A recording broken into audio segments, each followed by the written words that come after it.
So in this video we're going to be looking at arrays. You'll see that I've got a very basic HTML setup with just a title, and then I'm going to start writing my code in between these two scripts. Now arrays are really useful. They hold a list of data. So the list I'm going to do is I'm going to do about cars.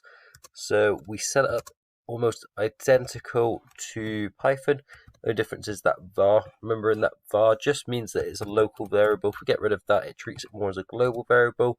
So it's just good practice to put that in. So I'm just going to put 3 cars in there, like so. So now we've got these 3 bits of data. What can we do with them? Well, one thing we can do is we can actually display the whole list. So document.write, and what we're going to do is we're going to write car. And if we preview this, we spell that right. We go again.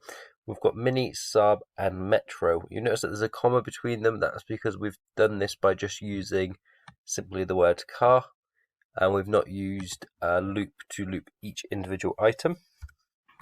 We can also display an individual item as well, and we can do that by just in the square brackets putting the index value.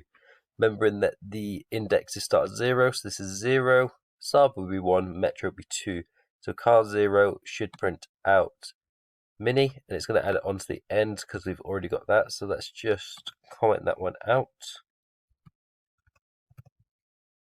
We'll go again. So we've just got mini there. Now we also want to be able to add stuff to our list as well. So we're going to add this above. And the way we do this is we use a thing called push. So if you're familiar with your advanced data structures, you'll understand the concept of push, and all it means is just adding to the end. And all we're going to do is we're going to put what we want to add to the end. So I'm going to add a van, and then we're going to print all cars, and we'll just comment this line out. So we're just seeing that. So now we should have van added to the end, which we do. And then finally we might want to also delete an item. So let's delete mini. So delete's slightly different. We do it first. So we type in the word delete, then what we want to delete. Now we don't want to delete all of our list. We just want to delete a single item. So we're just going to put which item we want, and we want index 0.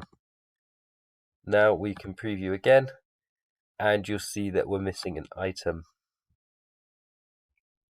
Now we can also create a 2D array just as normal by doing another square bracket.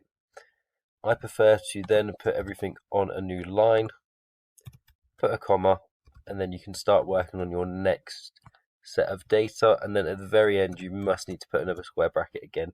So you're creating a list of lists. Now this comes in very handy for lots of different reasons. Mainly to store a large list of products maybe that you might want to display on the website.